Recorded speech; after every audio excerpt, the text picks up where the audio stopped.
guys like my new ride?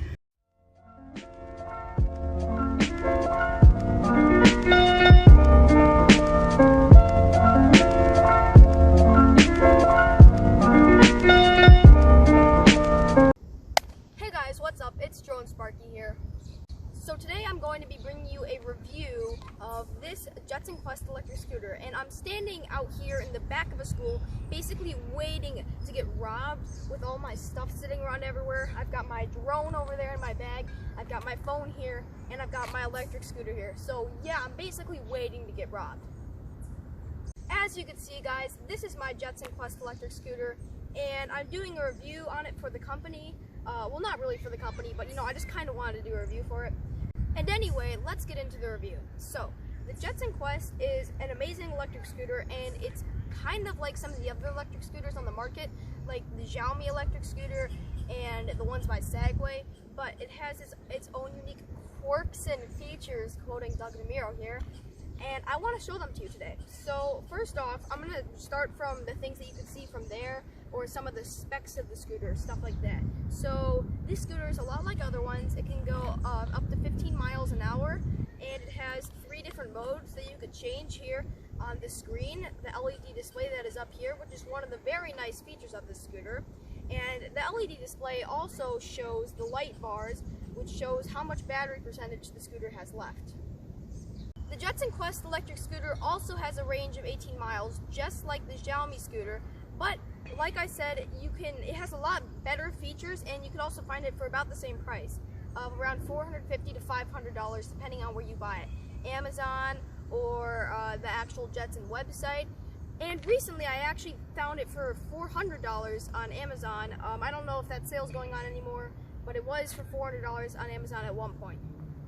So getting into more like kind of technical stuff, this scooter weighs about 28 pounds, so it's kind of hard to carry if you're someone like me and you don't got any muscles. But if you are used to carrying heavy stuff around, then this scooter will be fine. And also, much like a lot of the other scooters, it can fold down. I'll demonstrate that to you guys now. It's really easy. You just kind of fold this latch down after removing the safety clip and fold it down into the back. Kind of just like the Xiaomi scooter, but there seems to be a lot more problems with the Xiaomi scooter's folding mechanism, so that's why I got this one, because it seemed a lot safer and the reviews were better. So yeah, I could lift it, but with some struggle, and I usually need 2 hands, and it's kind of awkward because since the clip on the electric scooter is right here on this side of the handlebar, this whole entire front thing slopes off to the side, so it's not even with the plate that you put your foot on. It's kind of off to the side, and it's kind of awkward to carry, but you can get used to it. So basically, to unfold the scooter, you do the thing I did before, but in the exact opposite way. So you do that in the exact opposite way, and you fold this latch up, and you do the locking mechanism, and then that's how it folds back up, and now it's back into place. The front thing wobbles a little bit, but I've learned to get used to it, and it's not really that crazy, because when you're riding it, you're usually pushing it forward or holding it back anyways, depending on how you ride it, so it's not that big of a deal. And the scooter also has, like many other scooters, a front headlight and a brake light that gets brighter when you brake. And even better, it also has an under-deck lighting system, which is another great feature of this scooter. And yeah, so you can't really see the under-deck lighting in the light, but it's way better in the dark. These kids over there are killing me, actually. I want to go somewhere else. So I'm going to show you guys some of the features of the scooter now up close. So as you can see, here's the tail light with the scooter, and here's the place where you put your feet to ride on, and it's kind of grippy, which is good. And then it's got some reflective lights on the side over here, which is nice if you're riding in the dark. That goes along with the underdeck lighting, which you can barely see under there, and the tail light and the frontal light. But the frontal light isn't on right now, and to turn it on, you press, I'm pretty sure, twice, And as you can see, a headlight thing comes on in the display. Also, the display isn't flickering like that in real life. It's just doing that in the video. I don't know why. The display is completely like fine in real life. That's not what it looks like. And then you can see the headlights are on, which is cool. And then you could also change this color that's around here as well as on the underdeck lighting through the app. I'm pretty sure it comes with blue when you buy the scooter, but you could change it through the app to any color you want. And it's got a disc brake, I'm pretty sure, which can be adjusted. And I really need to adjust it because the brake isn't working too well right now, but that's fine. And yeah, so back to the LED display, which is really nice.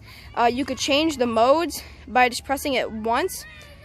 And yeah, you could hear the kids in the background, really annoying. But so when you turn it on, you just hold it to turn it off and hold it to turn it on. And when you turn it on, it's in mode 1, which can only go up to 4 miles an hour. If you press it again, it'll go to mode 2, which goes up to 8 miles an hour. And mode 3 goes up to 15 miles an hour, but I've gotten it to go beyond. My max speed that I've reached on this is around 23, 24 miles an hour, but that's also because I'm like 100 pounds and very lightweight and stuff like that. So, and I was going on a very flat road and downhill. So one of the few faults of this electric scooter is that it only displays in kilometers per hour, but I really don't understand that, because when you turn it on, you can see it says miles an hour right there, or miles per hour right there.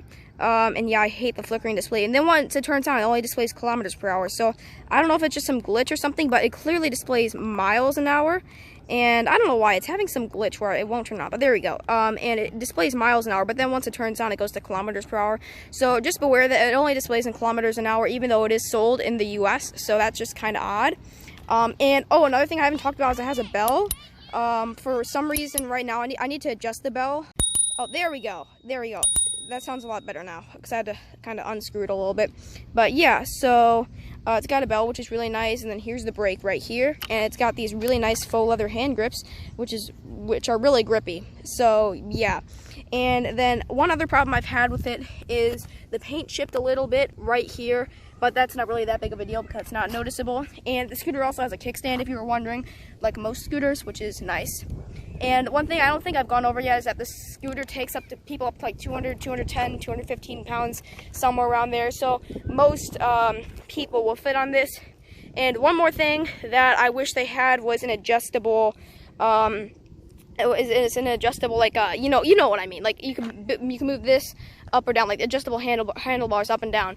But I mean, it makes sense, and most scooters don't have this. Only I don't even know many scooters that do have this, so it's fine that they don't have it, and it honestly fits completely fine for me and for people who are like more than 6 feet tall, so that's completely fine. So now I'm going to do a little, I don't know, montage of me riding it. I'm gonna get my drone in the air. Hopefully, I have my drone in my bag over here, and I'm hopefully gonna go somewhere else because there are kids over there. Oh my god, they're so annoying. But and I don't want to get in trouble for flying here. But I want to do like a follow me mode where I'm like riding the scooter and the drone is following me, but I feel like that'll be really loud. But I just don't want to do it in an area where there's trees, and there's no trees here. So yeah.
Alright, so the agony that is having to listen to little kids talk about my drone and yell at me and say, "Hey kid," like I'm freaking younger than them or something, is over, and I may leave now, which I'm very happy about.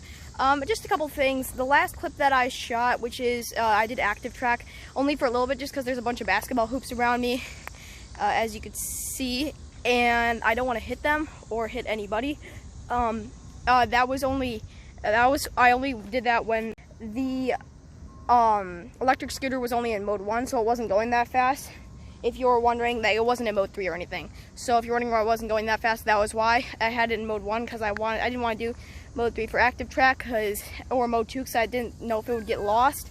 If the active track, it would like lose the object that it was tracking, or if my drone would run into something and I wouldn't have enough time to react, because my controller was like over there, and I was riding like over there, like over in that direction. So I didn't want to do anything crazy and get my drone destroyed.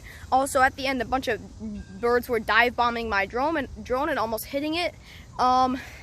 As much as I am concerned for the drone, I'm pretty sure it would probably kill all those birds too. So look like I got it down before any birds or drones were injured, and we can go home now. So yeah, see you at home. There they are, those little suckers. Freaking bombarding my video with comments. Oh wow, you hit the ball, amazing. Alright, whatever. I'm going back now. I'm just finishing up the video here, and I realized that there were some things that I didn't go over, so I'm going to go over them right now. The first thing is the throttle, and this is what I find is like another one of the faults of the scooter, is that the throttle is made of plastic, and it just feels kind of like cheap a little bit, but it's a sturdier plastic, so it's not something I could just break in half right now. Although if I took a hammer to it, I probably could.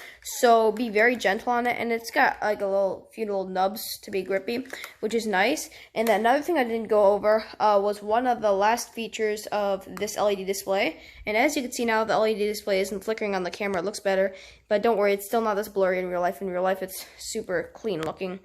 And the last feature of the display, I've already discussed how if you double tapped it, then it turned the headlights on, which you could see, and you just double tap it to turn it off, and then if you tapped it once, it went to mode 2, once again to mode 3, and then once again to mode 1. But there's actually a triple tap feature, and it goes to the odometer, so you can see I've gone 292 kilometers, I'm pretty sure. It doesn't really say anything on here, it just says 292, so that's what I'm presuming. It doesn't feel like I've gone that far, but I could buy it, so yeah.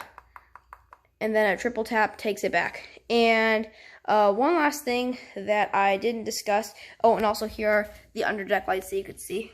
Look pretty awesome, like kind of turquoise looking, but like I said, you could change them.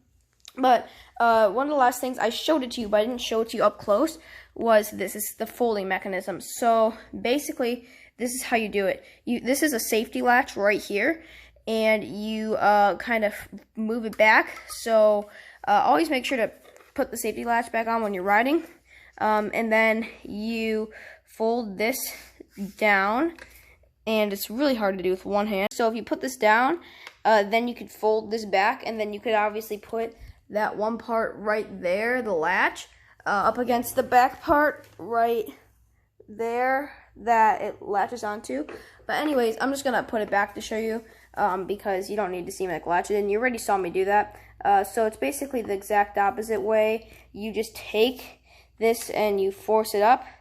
And even though it is pretty secure now, you still want to put the safety latch on, just for safety, and you put it all the way on, and that makes it so this can't go down, and therefore it's stuck in that position, and you can't bring this down, which is nice. So my final verdict on the Jetson Quest is that it is a really good electric scooter for the price, and that it seems to be a lot safer than some of the other electric scooters like the Xiaomi one. Originally, I was looking at buying a Xiaomi M365 scooter because it was just like the bird scooters, and I just really wanted one. But the reviews are like 3.5 or 4 stars or something like. Well, I think it's like 3.5, 3 on Amazon out of like 1,000 reviews or something like that. Maybe even more. So it didn't seem that safe, and there seemed to be a lot of problems with things falling apart. Also, since the tires have air in them with the Xiaomi, they pop a lot and they're really hard to replace. You can get the replacement parts, but they're really, really hard to like take off and put new ones on. And this tires on this scooter, they're not air filled, which means they can't get punctured. And while this does mean that the ride isn't as smooth as the ride on the M365, it's really worth it not to have to replace anything. And yeah, so I just think this scooter is more worth it. It's safer, and even though I was originally hoping to purchase the M365, I'm much happier with this purchase now, and I didn't have to spend any extra money on this one. So I hope that you give this scooter a thought if you're looking on purchasing an electric scooter, because it's not very hyped up or anything, and there aren't like any videos whatsoever on it except for like one review by Electrek. And they don't go super in depth with it, so I really wanted to make this video for anybody if they were wondering about the scooter but they didn't see many reviews on it and they were wondering if it's actually a legit and good product. And yes, it is. It works completely fine, as I expect it to, and it gets me around like I needed to. So thank you guys for watching. If you enjoyed this video, I tried to put a little bit more effort into editing this one. As you can see, I did the time lapses in the beginning, and I just made it a little bit more interesting, kind of a Casey Neistat style, if you know what I mean. So yeah, stick around for more of my videos by subscribing and liking this video. Thank you. Bye-bye.